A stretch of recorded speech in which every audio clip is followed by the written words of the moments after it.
गौतम बुद्ध ने कहा था कि एक भयंकर जंगली जानवर की तुलना में एक धोखेबाज और दुष्ट दोस्त से अधिक डरने योग्य है, क्योंकि जानवर केवल आपके शरीर को ही हानि पहुंचाता है, लेकिन एक कपटी और धोखेबाज दोस्त आपकी बुद्धि को हानि पहुंचाता है।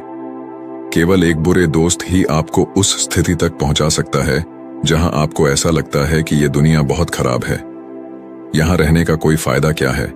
और यही होता है जब आपको धोखा मिलता है, आपको ठगा जाता है, और केवल व्यक्ति ही जो अंधे विश्वास करता है उसके साथ ठगी होती है। हम किसी को सीधे विश्वास नहीं करते हैं, विश्वास धीरे धीरे बढ़ता है, लेकिन समय के बाद यह विश्वास इतना मजबूत हो जाता है कि हम उस व्यक्ति के सामने अपनी आंखें, कान और मन बंद कर देते हैं। और फिर ऐसी स्थिति में होता है कि हमारे सबसे विश्वास योग्य व्यक्ति हमें सबसे ज्यादा धोखा देता है। हम दुनिया में विश्वास खो देते हैं और हम सभी को संदेह के साथ देखना शुरू कर देते हैं। वास्तविकता में यह दुनिया धोखे पर चल रही है। हम किसी न किसी को धोखा देते हैं, कहीं न कहीं या कभी न कभी अपने जीवन में, और दूसरे लोग भी हमें धोखा देते हैं। दूसरों द्वारा धोखा देना समझना संभव है, लेकिन हमने वर्षों से खुद को ही धोखा दिया है। हम अपने आप को ऐसी बातों को मनाते हैं ताकि हमें सच्चाई का सामना न करना पड़े, और हम अपने छोटे से दुनिया में खो जाते हैं। धोखा या विश्वासघात एक दोधारी तलवार की तरह होता है। हमें ऐसा लगता है कि हम दूसरे व्यक्ति को धोखा देकर उसे बेवकूफ बना रहे हैं, लेकिन यह कपटी तलवार हमारे सामने खरा व्यक्ति का गला उतना ही काटती है जितना कि ये हमारे गले को भविष्य में काटती है। आज की बौद्ध गति से आप यह जानेंगे कि हम धोखे और विश्वासघात से खुद को कैसे सुरक्षित रखें, और इस वीडियो के अंत में हम 10 ऐसे संकेत के बारे में सीखेंगे जो एक ठग और झूठा में पाए जाते हैं। एक जवान लड़का बहुत क्रोधित हालत में था और वह तबकर के जरिए स्वयं हत्या करने की सोच रहा था। जब वह पहाड़ी के शिखर तक पहुंचा तो उसने जोर से चिल्लाया कि यह दुनिया इतनी बुरी क्यों है, यहाँ सब इतने स्वार्थी क्यों हैं, क्या मेरे जीने का कोई मतलब नहीं है। उसी पहाड़ी के शिखर पर एक बौद्ध सन्यासी ध्यान में लीन था। उस जवान लड़के की उच्च आवाज सुनकर उसने संचय के साथ उठ गया। उसे एकदम समझ में आया कि यह जवान लड़का यहाँ स्वयं हत्या करने आया है। जब वह जवान लड़का पहाड़ी से कूदने ही वाला था, तभी बौद्ध सन्यासी ने उसका हाथ पकड़ा और बौद्ध सन्यासी ने उसे पीछे खींचा और कहा, क्या हुआ, क्या आगे का रास्ता खत्म हो गया है? जवान लड़का ने कहा, कौन सा रास्ता? यहाँ कोई रास्ता नहीं है, मैं यहां से कूदकर स्वयं हत्या करने जा रहा हूं। बौद्ध सन्यासी ने कहा, हर किसी को एक न एक दिन मरना होता है, लेकिन तुम इतनी जल्दी में क्यों हो? जवान लड़के ने कहा, क्योंकि यह दुनिया जीने के लायक नहीं है। यहां सभी स्वार्थी और धोखेबाज हैं। मैंने जिस पर भरोसा किया वो सभी ने मुझे धोखा दिया। मेरा अपना भाई ने मुझे धोखा दिया, मेरा दोस्त मुझसे धोखा दिया, लेकिन आज यह सब बहुत ज्यादा हो गया है। मेरी पत्नी भी मुझसे धोखा दिया। उसने एक अमीर व्यापारी के साथ फरार हो गई। इतने धोखे मिलने के बाद अब मुझे इस दुनिया में जीने का कोई मतलब नहीं है। एक स्वार्थ दुनिया में किसी पर भी भरोसा नहीं किया जा सकता, इसलिए मैं स्वयं हत्या करने जा रहा हूं। बौद्ध सन्यासी ने कहा, क्या तुम स्वार्थी नहीं हो? क्या तुम पर भरोसा किया जा सकता है? व्यक्ति ने कहा, मैंने किसी को धोखा नहीं दिया है, किसी से विश्वासघात नहीं किया है। अगर चाहो तो मेरे गांव जाकर पूछ सकते हो, लोग मेरा फायदा उठाते रहते हैं, लेकिन अब तक मैंने किसी के साथ बुरा नहीं किया है। बौद्ध सन्यासी ने कहा, मुझे तुम पर भरोसा नहीं होगा। तुम्हें मुझे यह साबित करना होगा कि तुम स्वार्थी व्यक्ति नहीं हो। व्यक्ति ने पूछा, इसे साबित करने के लिए मुझे क्या करना होगा? सन्यासी ने उत्तर दिया, तुम्हें अगले 1 साल तक मेरे आश्रम में मेरे साथ रहना होगा। फिर यह मुझे पता चलेगा कि तुम ईमानदार व्यक्ति हो या तुम भी दूसरों की तरह स्वार्थी और कपटी हो। व्यक्ति ने कहा, ठीक है, मैं आपके आश्रम में 1 साल तक रहकर खुद को साबित करूंगा। तभी बौद्ध सन्यासी ने उस जवान लड़के को अपने साथ अपने आश्रम में ले गया और उसे अपना शिष्य बनाया। अगली सुबह बौद्ध सन्यासी ने उस नए शिष्य को अपने पास बुलाया और कहा, मुझे तुम पर अभी भी भरोसा नहीं है, लेकिन तुम जाओ और भिक्षा मांगो, तब तक मैं तुम्हारे अन्य गुरु भाइयों को सिखाऊंगा। नए शिष्य ने गुरु को नमस्कार किया और भिक्षा मांगने के लिए जाने चला गया। उसने आज तक भिक्षा नहीं मांगी थी, इसलिए उसे भिक्षा मांगने में बहुत परेशानी हो रही थी। भिक्षा के लिए उसके मुंह से शब्द नहीं निकल रहे थे। उसका अहंकार उसे रोक रहा था। उसके अंदर उसका घमंड उठ रहा था। मास्टर को गलत साबित करने के लिए उसने भिक्षा मांगी और उस भिक्षा को लेकर वह गुरु के पास लौट आया। उसके हाथ में भिक्षा देखकर गुरु ने कहा कि तुम कम से कम किसी हद तक भरोसेमंद तो हो। मैंने सोचा था कि तुम भिक्षा मांगने में सक्षम नहीं होगे, लेकिन तुमने मुझे गलत साबित किया। मेरे साथ तुम मेरे गुंबद पर चलो। गुरु ने कहा, मुझे वहां तुम्हें कुछ दिखाना है। गुरु ने उस शिष्य को छतरी में ले गया। छतरी के ऊपर एक मटका लटक रहा था। गुरु ने मटके की ओर इशारा करके कहा, क्या तुम उस मटके को देख रहे हो? इसमें जहर है और यह जहर ऐसा भी है, अगर किसी को दिया जाए तो व्यक्ति बहुत ही आसानी से मर सकता है और कोई भी नहीं जानेगा कि वह कैसे मरा। जवान शिष्य ने कहा, लेकिन गुरुदेव, आप मुझसे ये सब क्यों बता रहे हैं? सन्यासी ने कहा, मैं तुम्हें बस चेतावनी दे रहा हूं कि कभी ताजगी से इसे न खाना। कुछ दिनों बाद गुरु अपने शिष्यों के साथ एक जंगल से गुजर रहे थे कि अचानक कुछ जंगली लुटेरे ने उन पर हमला कर दिया। सभी शिष्य अपनी जान बचाने के लिए इधर उधर भागने लगे, लेकिन अधिक उम्र के कारण गुरु भागने में सक्षम नहीं थे। इसे उस जवान शिष्य ने महसूस किया और उसने बहादुरी दिखाई और उसे उस लुटेरों से बचाकर उसे आश्रम ले आया। आश्रम पहुंचते ही गुरु ने सभी के सामने उस शिष्य की प्रशंसा की और कहा, मेरे नए शिष्य, तुम सभी से बेहतर है, जिसने मेरी जान को जोखिमों से बचाई और मुझे यहां सुरक्षित लाया। आज के बाद मुझे उस पर विश्वास है। उस दिन के बाद हर सुबह जब भी गुरु उस शिष्य से मिलते वो उसे एक बात कहते, मुझे तुम पर पूरा विश्वास है। धीरे धीरे गुरु का उस शिष्य पर विश्वास बढ़ता रहा और यह इतना बढ़ गया कि एक दिन गुरु ने शिष्य को अपने पास बुलाया और कहा, मेरे पास कोई पुत्र नहीं है, लेकिन तुम मेरे बेटे की तरह हो। मैं अब बूढ़ा हो गया हूं, इसलिए मेरी मृत्यु के बाद मैं चाहता हूं कि तुम इस आश्रम की जिम्मेदारी को अपने हाथों में लो। शिष्य ने कहा, गुरुदेव, अगर यह आपकी इच्छा है तो मैं भी आपके सुख के लिए इस जिम्मेदारी को संभाल लूंगा। यह कहते ही शिष्य चला गया। कुछ दिनों बाद गुरु बीमार पड़ गए तो उसने आश्रम के सभी शिष्य को बुलाया और घोषणा की कि युवा शिष्य उसके बाद इस आश्रम को संचालित करेगा। दिन धीरे धीरे बीतते गए और वह युवा शिष्य की मन की बेचैनी बढ़ने लगी। उसे जितनी जल्दी हो सके आश्रम को कब्जा करना था। वह हर सुबह गुरु के पास जाता, उनकी सेहत पर कोई प्रभाव पड़ रहा है या नहीं देखने के लिए, लेकिन गुरु की सेहत दिन प्रतिदिन ठीक हो रही थी। अब उसकी सहन शक्ति का बांध टूट रहा था। उसकी रातें नींदहीन हो गई। वह हमेशा सोचता रहता था मास्टर को कैसे रास्ते से हटाया जाए और कोई भी न जाने। कभी कभी उसे यह ख्याल आता था कि मास्टर को नदी में धक्के मार दूं, लेकिन अगले ही पल उसे यह अनुभव होता कि मास्टर एक अच्छा तैराक है, वह तैर कर निकल जाएंगे। कभी कभी उसे यह विचार आता था कि वह मास्टर को गले दबाकर मार देगा। सभी जानते हैं कि मैं मास्टर का विश्वास पात्र हूं, इसलिए किसी को भी मुझ पर संदेह नहीं होगा। लेकिन फिर वो सोचते हुए अपने आप से वो बात करता है कि यदि थोड़ी सी गड़बड़ी अगर हो गई तो हालात और बिगड़ सकती है। उसे कुछ ऐसा तरीका ढूंढना होगा जिससे कि मास्टर तो मरे ही और सबको यह लगे कि यह एक प्राकृतिक मौत हुई है और इसे ईश्वर ने स्वीकार किया है। एक दिन वह युवा शिष्य मास्टर के कुटिया में मास्टर के पास बैठा था। तभी उसकी नजर ऊपर लटकती हुई उस मटके पर पड़ी। उसे याद आया कि मास्टर ने कहा था कि इसमें जहर है और वह जहर ऐसा है कि अगर किसी व्यक्ति को दिया जाए तो व्यक्ति बहुत आसानी से मर सकता है और किसी को भी पता नहीं चलेगा कि वह कैसे मरा।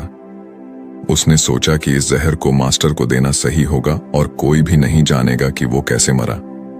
फिर उसके पास पूरे आश्रम पर काबू पाने की संभावना भी होगी।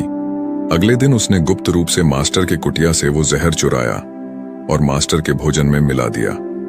मास्टर ने वो रात का खाना खाया और सो गए, लेकिन सुबह होने पर पूरा आश्रम जाग उठा, लेकिन मास्टर नहीं उठे। शिष्य गुरु की कुटिया में गए और देखा कि मास्टर मर गए हैं। जब उस युवा शिष्य को यह जानकारी मिली तो उसके अंदर बहुत खुशी हो गई और वह आश्रम का नियंत्रण संभालने का कार्य शुरू कर दिया। आश्रम में एक पुराना शिष्य भी था। वह सब कुछ खामोशी से देख रहा था। वह अपने कुटिया में गया और वहां से एक दवा लेकर आया और मास्टर को दिया। कुछ ही समय में मास्टर की चेतना वापस आई और वह ठीक से उठकर बैठ गया। ऐसा देखकर उस युवा शिष्य के पैरों तले जमीन खिसक गई। वह बहुत घबराया हुआ था। गुरु ने बाकी शिष्यों को उनके कार्यों पर भेज दिया और युवा शिष्य को अपने पास बुलाया और कहा, क्या तुम अभी भी विश्वास योग्य हो? क्या तुम मुझे धोखा नहीं दोगे? क्या तुम स्वार्थी नहीं हो? शिष्य गुरु के पांव में गिर पड़ा और कहा, मुझे नहीं पता कि मैंने इस अपराध को कैसे किया है। मैंने आज तक किसी को धोखा नहीं दिया है। लोग मुझे धोखा दे रहे हैं, लेकिन नहीं जानता कि मैंने आज आप पर धोखा क्यों और कैसे किया। गुरु ने कहा, तुम मुझे धोखा नहीं दे सकते क्योंकि मैंने कभी तुम पर विश्वास ही नहीं किया है। मैं किसी पर भी विश्वास नहीं करता। मैं केवल उसी पर विश्वास करता हूं जो मैं अपनी आंखों से देखता हूं, और मैं तुम्हारे भीतर की लालसा देखना चाहता था और मैंने तुम्हें यह लालसा जानबूझकर दी थी। क्योंकि किसी को धोखा देने के सिर्फ 3 ही कारण होते हैं, पहला स्वार्थ, दूसरा लालसा और तीसरा ईर्ष्या।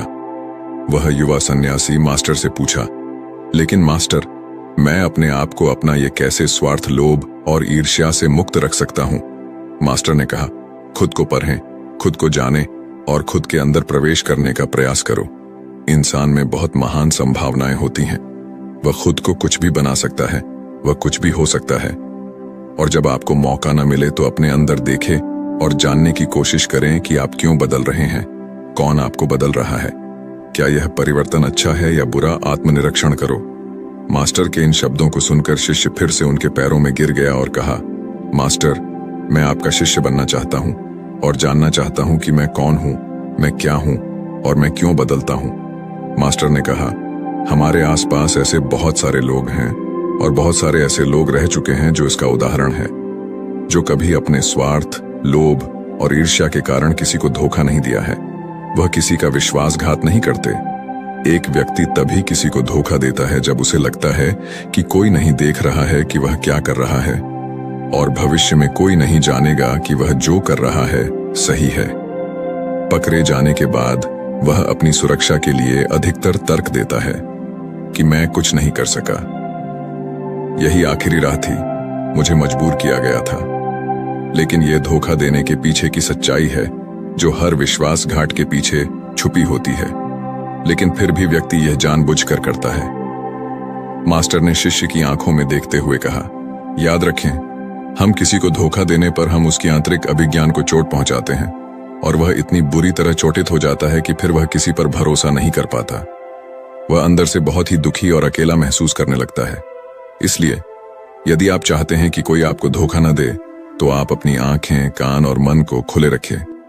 लोगों पर विश्वास करें, लेकिन इतना विश्वास मत करें कि वे आपका फायदा उठाने लगे। हमेशा अपने सबसे महत्वपूर्ण कार्यों पर नियंत्रण में रहे और कभी कभी खुद को जांचते रहे, क्योंकि जिस धोखे को आप टालना चाहते हैं, क्या आप किसी दूसरे के साथ वैसा ही धोखा कर रहे हैं? अगर कोई आपको फिर भी धोखा दे रहा है तो निराश न हो, क्योंकि हर विश्वासघात किसी व्यक्ति को कुछ न कुछ सिखा कर जाता है। धोखा खाने के बाद एक व्यक्ति पहले के मुकाबले ज्यादा सतर्क और सावधान हो जाता है। इसलिए अपने जीवन को बिगाड़ने की आदत न डालें, बल्कि इसे एक सबक समझे और आगे बढ़े। मास्टर ने कहा, यह है धोखेबाज व्यक्ति के 10 निशानियां, एक चालाक व्यक्ति के जो आपको धोखा दे सकते हैं, आपके चैन चुरा सकते हैं और ऐसा कि गहरी समुद्र में डूबते हुए आपकी जिंदगी खत्म कर सकता है। पहला चिन्ह, वह व्यक्ति जो झूठा होगा, वह धोखेबाज होगा, वह सब कुछ आपसे छुपाएगा। आप उसके बारे में दूसरे लोगों से जानेंगे और जब आप पूछेंगे, वह कहेगा कि उसे बताना भूल गया। उसके साथ बहुत समय बिताने के बावजूद आप उसके बारे में ज्यादा नहीं जान पाएंगे। वह आपके बारे में क्या सोचता है, उसकी जिंदगी में क्या चल रहा है, यह आपको हमेशा भ्रमित करेगा, क्योंकि वह सब कुछ आपसे छुपाएगा, क्योंकि वह सच्चा आदमी है ही नहीं। एक सच्चा आदमी को अपने बारे में बताने से कोई परेशानी नहीं होती। वह आपके साथ लगभग सब कुछ साझा करता है, लेकिन एक धोखेबाज बहुत सतर्कता से चलता है। इसलिए हमें इन बातों पर ध्यान देना चाहिए जिनके साथ हम एक संबंध में हैं, जिनके साथ हम अपनी जिंदगी का विश्वास और प्यार का सौदा करने जा रहे हैं। क्या वह हमारे साथ अपने जीवन की पूरी कहानी साझा करता है या नहीं? क्या वह बातें हमसे छुपाता है? अगर वह छुपाता है तो वह व्यक्ति एक बड़ा धोखेबाज है। दूसरा चिन्ह, वह व्यक्ति जो धोखेबाज हो या हमारे साथ सच्चा प्यार नहीं है, तो वह हमारी परवाह नहीं करेगा, हम उसकी परवाह कितनी भी करें, हम उसके लिए कुछ भी क्यों न करें, लेकिन वो हमारी परवाह बिल्कुल भी नहीं करेगा। और यह एक बार ही नहीं दिखेगा, बार बार दिखेगा, लेकिन हम इसे नजरअंदाज करते हैं। यह हमारी गलती है, क्योंकि हमारे मोहित होने के कारण हम अपनी आंखों के सामने सच्चाई को नहीं देख पाते। यह हमारी गलती है। अगर हम थोड़ा सावधानी से ज्यादा देखने की कोशिश करें तो हमें पता चलेगा कि वह हमारी परवाह नहीं करता। तीसरा चिन्ह, एक धोखेबाज व्यक्ति भी बड़ा झूठा होता है। उसके शब्द उसके आपसी मेल नहीं खाते, उसकी जीप बदलती रहती है। वह अपने वचनों को नहीं निभाता, लेकिन हम उसकी झूठे में फंस जाते हैं, इसलिए हम उसे पहचान नहीं पाते। चौथा चिन्ह, एक धोखेबाज व्यक्ति हमारे मुख पर प्रशंसा और सराहना हमारे सामने करेगा, लेकिन वह कभी भी हमारी प्रशंसा नहीं करेगा और हमें सम्मान नहीं करेगा। चाहे हम उसके लिए मर जाए, वह हमें कभी सराहना नहीं करेगा और हमें उतना महत्व नहीं देगा जितना कि हम अपनी जिंदगी में देते हैं, क्योंकि वह हमें एक दिन धोखा देगा। इसलिए यह बेहतर है कि हम सतर्क रहें, पहले ही बहुत धोखा खा चुके हैं। पांचवां चिन्ह, वह कहते क्या है उस पर आपको ध्यान देने की वजह उनके कार्यों पर ध्यान केंद्रित करें। बात करना बहुत आसान है, लेकिन करना बहुत ही मुश्किल होता है और अधिकांश लोग इन बातों पर फंस जाते हैं। इसलिए चाहे वह आपसे कितनी भी बातें करें, आपके साथ कितने वादे करें, जब तक वह उसे दिखाने का प्रदर्शन नहीं करता, तब तक उस पर विश्वास न करें। छठा चिन्ह, यह अक्सर प्यार के संबंध में देखा जाता है कि एक धोखेबाज व्यक्ति उस व्यक्ति को कैसे पकड़ता है जो उससे प्यार करता है, जैसे कि उसके सामने हमेशा उपलब्ध होता है। वह कहीं नहीं जा रहा है, वह उसके लिए यहां रहेगा। उसे न तो सम्मान करेगा और न ही सम्मान देगा, और अगर सम्मान के लिए विनती की जाए तो वह उसे और अधिक अपमानित करेगा। यदि आपको संबंध में किसी से विनती करनी हो तो मुझसे समझो कि उसमें आपके लिए प्यार नहीं है जो वास्तव में आपसे प्यार करता है। वह चाहेगा कि आपके साथ अधिकांश समय बिताए, जिससे आप समय के लिए विनती करें। समझो कि उसमें आपके लिए प्यार नहीं है। सातवां चिन्ह, वह हर चीज के लिए समय निकाल सकता है, लेकिन कभी भी आपके लिए समय नहीं निकालेगा। वह अपने जीवन में आपके लिए कुछ भी नहीं छोड़ेगा, लेकिन आपको कभी नहीं छोड़ेगा। वह तभी आपसे बात करेगा जब उसे मन करेगा, न कि जब आपको उनकी जरूरत होगी। वह आपको किसी और के साथ बदल सकता है, लेकिन आपके लिए कुछ नहीं बदलेगा, न तो उनकी आदतें, न ही उनका स्वभाव और न ही उनकी सुविधा। आठवां चिन्ह, वह कभी भी आपको आपके प्रति समर्पित और आज्ञाकारी नहीं होगा। जैसा कि हम आपके साथ हमेशा रहेंगे, चाहे जो भी हो हम समर्थन करेंगे। चाहे जैसा भी समय हो, वह सिर्फ अपनी शर्तों पर ही आपके साथ रहेगा। जब उसे आराम और अच्छा लगेगा तभी वह आपके साथ रहेगा, और अगर उसे थोड़ा भी चोट लगे तो वह चला जाएगा, क्योंकि वह कभी भी अपनी सुविधा के लिए अपनी सीमा के बाहर कुछ भी करने के लिए नहीं आएगा। नौवां चिन्ह, वह हमेशा आपको चोट पहुंचाएगा, कभी जानबूझकर और कभी बिना जाने कि वह आपको कितना चोट पहुंचा रहा है, और आपका हृदय लगातार दुखेगा। आप उस व्यक्ति के साथ खुश रहेंगे जो वास्तव में आपसे प्यार करता है। उसके साथ होने से आपको ऐसा लगेगा कि आप हवा में हल्के से उड़ रहे हैं, और अगर आप एक धोखेबाज और गलत व्यक्ति के साथ संबंध में हैं, तो सब कुछ भारी और असावधान लगेगा। ऐसा लगेगा कि कुछ गड़बड़ है। अंदर से एक आवाज आएगी कि यह संबंध आपके लिए सही नहीं है, और यदि इसे सुनने के बावजूद आप इसे नजरअंदाज करते हैं तो यह आपकी गलती होगी। 10वां चिन्ह, आपके जीवन में वे कहीं नहीं है। आपके जीवन में उनकी कोई विशेष जगह नहीं है। जब चाहे वे आसानी से आपके जीवन से आपको निकाल सकते हैं और उन्हें कुछ फर्क नहीं पड़ेगा। यदि आप यह नहीं मानते और उनकी सच्चाई जानना चाहते हैं, तो आप अपने जीवन से कुछ दिनों के लिए गायब हो जाएं।